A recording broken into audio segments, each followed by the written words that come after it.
Akhirnya keluar juga kita dalam international break. Kalau kalah tadi, memang lama lah stay goal. Tapi sebelum kita keluar tu geng, aku nak jumpa fan Liverpool jap. Okay, ada something nak bagilah. Mana fan Liverpool? Fan Liverpool, sini jap. Sini jap. Ni aku ada benda nak cakap dengan nak bagi something dengan korang ni. Macam mana boleh kalah dengan Chelsea tim aku yang kau kata teruk pun boleh kalahkan Chelsea. Korang bekas champion tak boleh kalahkan Chelsea. Malulah. Beli striker mahal-mahal tak boleh guna. Beli midfield mahal-mahal tak boleh pakai. Agent 007. Cakap banyak tak guna. Lama kan stay gua. Bersihkanlah Aku dengan kawan-kawan aku fan United ni dah biasa sangat ni. Kita orang tinggalkan dengan bersih ni. So aku nak engkau pun tinggalkan dengan bersih. Ambil ni. Kunci gua korang.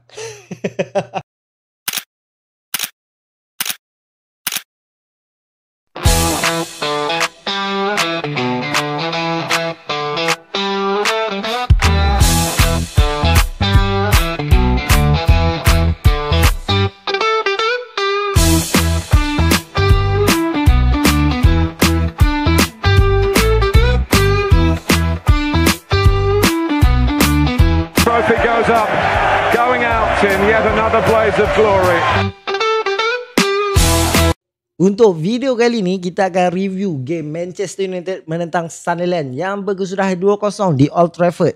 Tapi sebelum tu geng, mana yang belum subscribe lagi aku punya YT channel, tekan butang subscribe. Kalau korang tak suka dengan Diego Dalot, wajib tekan butang subscribe. Sebab apa? Aku haters ketua Dalot. Okay, aku ketua haters Dalot.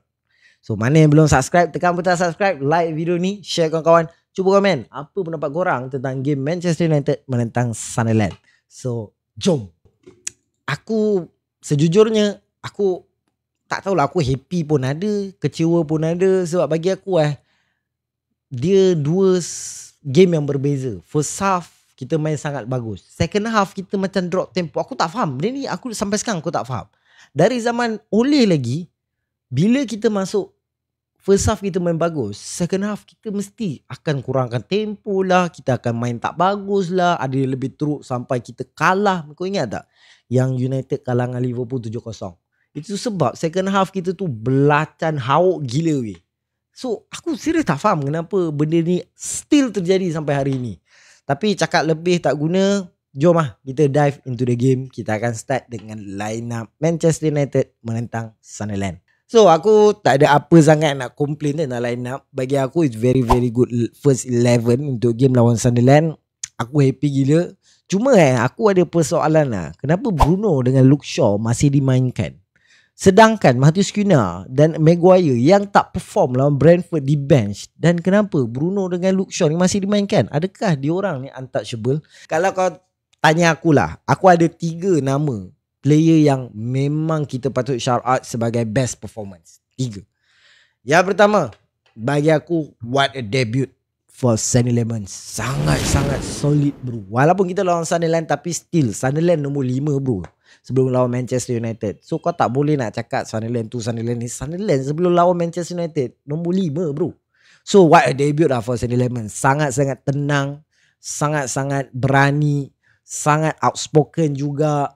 What a debut What a first appearance dia untuk Manchester United. Bagi aku dia ada masa depan yang cerah. Tapi still satu game, kita kena tengok game-game selepas ini. Tapi what a debut untuk Sunderland. Player kedua aku, solid performance bro daripada kita Mr. General Matthijs de Ligt. What? Member ni memang solid, keras, fighter bro. Woi, aku tak tahulah. Kau tahu tak, kita macam rompak dia dari Bayern tau. Dengan harga dia macam gitu, kita rompak dia member ni dari Bayern dengan harga yang tak masuk akal lah bro. Ajax lepaskan dia ke Juventus 100 lebih. Bayern beli dia dari Juventus pun hampir nak dekat 100. Kita bawah 50 bro. Memang sangat-sangat memang kita rompak Bayern. Aduh, De Ligt ni memang future captain juga member ni. Kalau Bruno Fernandes keluar, aku rasa dia ni boleh jadi captain juga. So very very good performance untuk Matthijs de Ligt.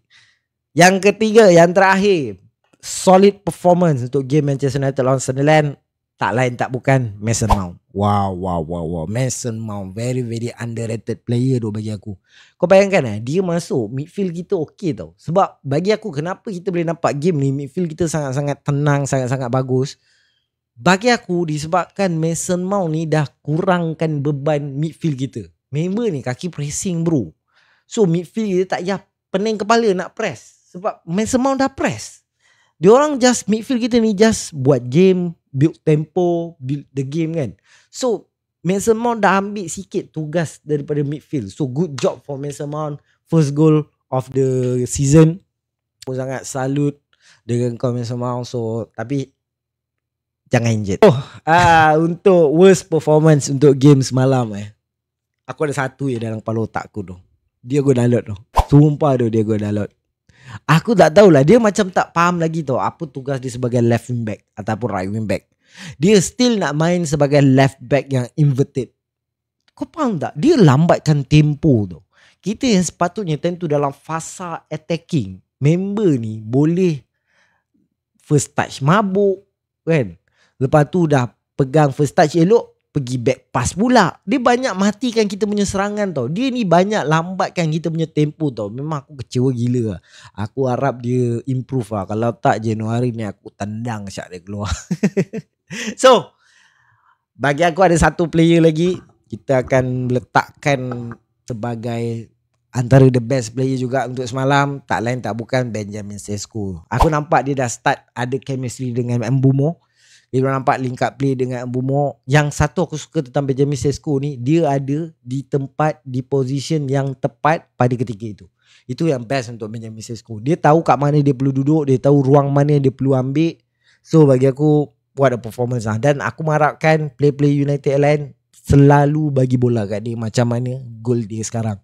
So bila kita boleh bagi supply kat dia, dia boleh bagi demand iaitu gol. Kan? Kalau korang nak demand tapi tak ada supply, buat apa? Dah masuk pendidikan perdagangan dah ni.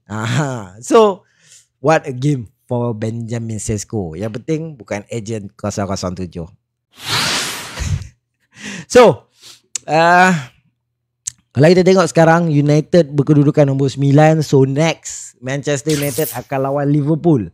Kau rasa diorang boleh keluar gua ke?